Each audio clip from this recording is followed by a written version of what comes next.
अस्सलाम वालेकुम वरहमतुल्लाहि वबरकातुहू। जिस तरह मैंने वादा किया था कि औरंगाबाद के जलसे के बाद लाइव आऊंगा और आरएसएस वादी समाजवादी पार्टी के बारे में कुछ बातें रखूंगा। तो हालिया में आपने देखा होगा उत्तर प्रदेश के अंदर अलीगढ़ में 2 मुस्लिम बच्चों का एनकाउंटर हो गया,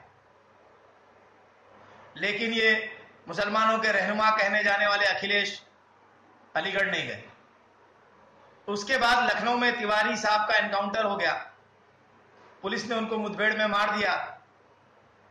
वो अखिलेश जी वहां उनके घर जरूर गए और 5 करोड़ का मुआवजे की डिमांड कर दी। इसके बाद ठाकुरगंज में 2 मुसलमान बच्चों के मर्डर हो गए, लखनऊ में होते हुए भी अखिलेश वहां नहीं गए।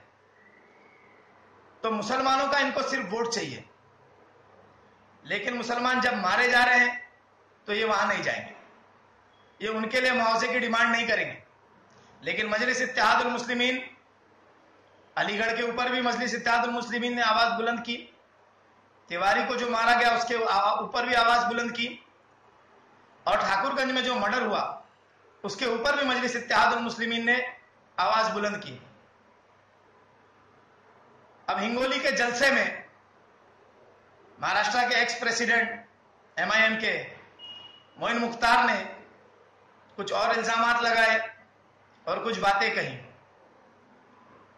तो मैं आपको याद दिलाना चाहता हूं कि समाजवादी पार्टी के एजेंडे में था कि मुसलमानों को उत्तर प्रदेश के अंदर 18% रिजर्वेशन दिया जाएगा, और जिस तरह आज मोदी फुल बहुमत में है उसी तरह अखिलेश की भी सरकार उत्तर प्रदेश में उस वक्त पूर्ण बहुमत में आई थी, लेकिन 18% की जगह आधा % भी नहीं दिया गया। इसके अलावा मुजफ्फरनगर में दंगे हुए, मुसलमानों को मारा गया, उनको मुआवजे के नाम पे चाराना नहीं दिया गया, ना कि उनको रिहैबिलिटेट किया गया। उसके एवज में ये सैफई में नंगा नाच देख रहे थे, डांस कर रहे थे। तो ये मुसलमानों की पार्टी कब से हो गई? ये मुसलमानों का सिर्फ वोट लेने वाली पार्टी है, मुसलमानों का काम ये करना नहीं चाहती। इसी तरह अब इन्होंने, मोइन मुख्तार ने एक चीज और कही कि MIM बीजेपी की टीम है, बीजेपी के एजेंट है। अब हालिया में आपने देखा होगा इलेक्शन कमीशन ने 5 स्टेटों में अनाउंस कर दिया इलेक्शन। अब मजलिस इत्तेहादुल मुस्लिमीन तेलंगाना के अलावा दीगर स्टेटों में इलेक्शन लड़ने नहीं जा रही। मध्य प्रदेश में मजलिस इत्तेहादुल मुस्लिमीन नहीं जा रही, छत्तीसगढ़ में नहीं जा रही, राजस्थान में नहीं जा रही। लेकिन यही समाजवादी पार्टी मध्य प्रदेश में अलहदा इलेक्शन लड़ रही है, छत्तीसगढ़ में अलहदा इलेक्शन लड़ रही है। वहां ये बी टीम का काम नहीं कर रही, और ये तो कांग्रेस के साथी है ना। अभी तक तो ये अलायंस में लड़ रहे थे, लोकसभा के जो री इलेक्शन हुए उसमें अलायंस में लड़ रहे, तो अब क्या हो गया? क्योंकि ये बीजेपी की बी टीम है। अंदर से अखिलेश यादव ने भी RSS की भगवा चड्डी पहन रखी है। और मोइन मुख्तार साहब आजकल जब से नए बॉस मिले, अबू आसिम का कलमा ज्यादा पढ़ रहे हैं। और हालिया में अबू आसिम पागल हो चुके थे।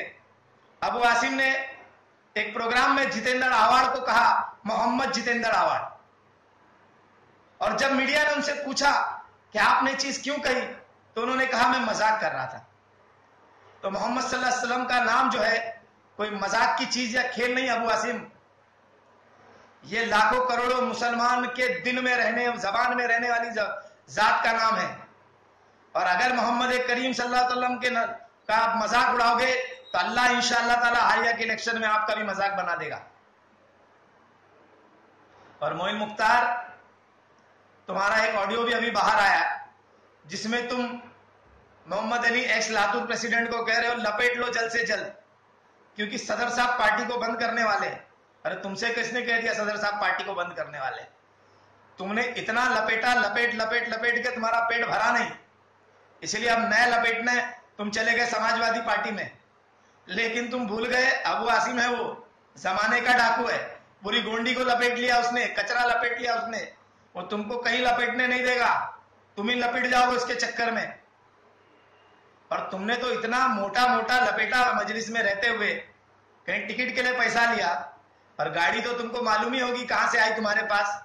अगर थोड़ी सी गैरत बाकी है तो उस गाड़ी को भी वापस कर दो। और तुम्हारे लपेटने का जितना तुमको लपेटना था तुमने लपेट लिया, लेकिन इंशाअल्लाह ताला अब जहां जहां तुम जाओगे तुमको बराबर जमात के लोग लपेटेंगे, क्योंकि तुम्हारी पोल अच्छे से खुल चुकी है।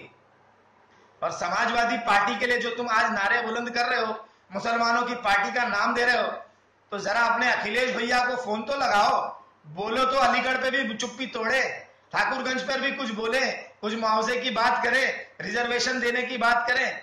अभी तो हालिया में नजर आ रहा है कि वो मंदिर बनाने को भी तैयार है। तो क्या जाओगे वहां नींव रखने तुम मंदिर की?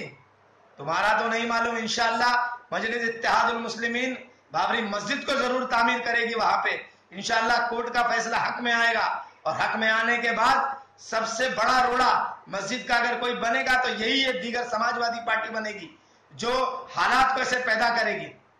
और अबू आसिम, मैं तुमको वापस वार्निंग दे रहा हूं कि मोहम्मद करीम सल्लल्लाहु अलैहि वसल्लम का नाम कभी भी मजाक के लिए यूज नहीं करना, नहीं तो इंशाअल्लाह ताला ये मुंबई का मुसलमान, ये महाराष्ट्र का मुसलमान तुम्हारा जीना दुश्वार कर देगा, और कहीं भी तुम्हारी तकरीर होगी चप्पल जूतों से तुम्हारा स्वागत किया जाएगा।